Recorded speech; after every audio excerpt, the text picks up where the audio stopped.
My neighbor has been mowing his lawn for 12 hours straight. I just figured out the horrifying reason why. It started at 4:43 a.m. The noise jolted me awake. It sounded like there was a giant truck revving its engine right there in our bedroom.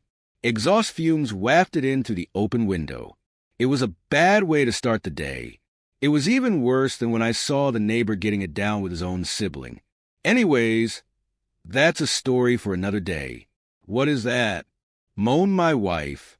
We both slept poorly because our daughter had crawled into our bed at 1 o'clock a.m. and kept kicking us in the face until we were both half hanging off the bed while she snored straight away. Start of the apocalypse, I groaned. Go back to sleep. No way can I sleep through that racket, said Vanessa. She rolled out of bed and shut the window.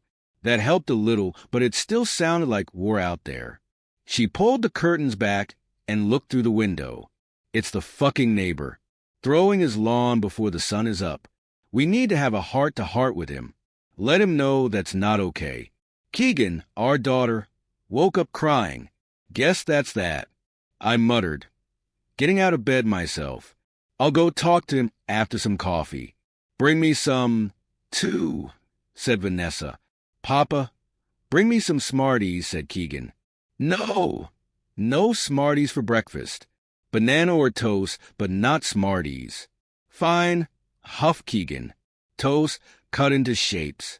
I sighed. This was really the last thing I wanted to be doing at 4:45 on a Saturday morning, making coffee and cutting toast into animal shapes instead of drooling in my sleep and dreaming of a gentler world. I went into the kitchen and started the coffee and toast, and then looked out the living room window. Sure enough, there was Mr. Limske mowing his damn lawn in his damn bathrobe, no less. That was another thing that I had no desire to do. Get into it with him about this, or really talk to him about anything ever beyond a friendly wave and a howdy neighbor. By the time I was awake enough to form a coherent thought, it was almost 6 o'clock, and I had consumed 4 cups of coffee. Mr. Limske was still at it, which was strange because his yard isn't very big at all. It shouldn't take more than a 40-minute mow job. But here it was, an hour and 15 minutes later, and he was still at it. I got semi-dressed and stumbled outside. I walked across my own yard, which I noted needed mowing itself. Maybe I'll tell him that if he mows my lawn and promises to never start so early again, I'll let it go. But I knew that I wouldn't do that. I was a coward. As I got closer, I observed with some confusion that his lawn was already mowed. He was going over it a second time now. I walked up to our property line, denoted by the contrast between mowed and unmowed grass, and started waving my hands in the air, waiting for Mr. Limske to notice me. He never did. He just stared straight ahead and kept pushing the mower. "Hey!" I shouted, but it was no good. I could barely hear myself, and so I knew that he wouldn't be able to hear me from across the lawn right behind the lawnmower. God damn it. I walked across his yard until I was right behind him. "Hey!" Nothing. I tapped on shoulder. Nothing. He just kept pushing the lawnmower onward over the already mowed lawn. I didn't know what to do. I'll catch him after he finishes, I guess. He's in the zone. I shrugged and was getting ready to turn back to my house when I saw a trickle of what was presumably urine run down his bare leg. Jesus. I went back to my house and opened the door. Vanessa was reading a book to Keegan. She stopped when I came in and looked up. Well, he couldn't hear me. I'll go over there once he stops. He's got to stop sometime, right?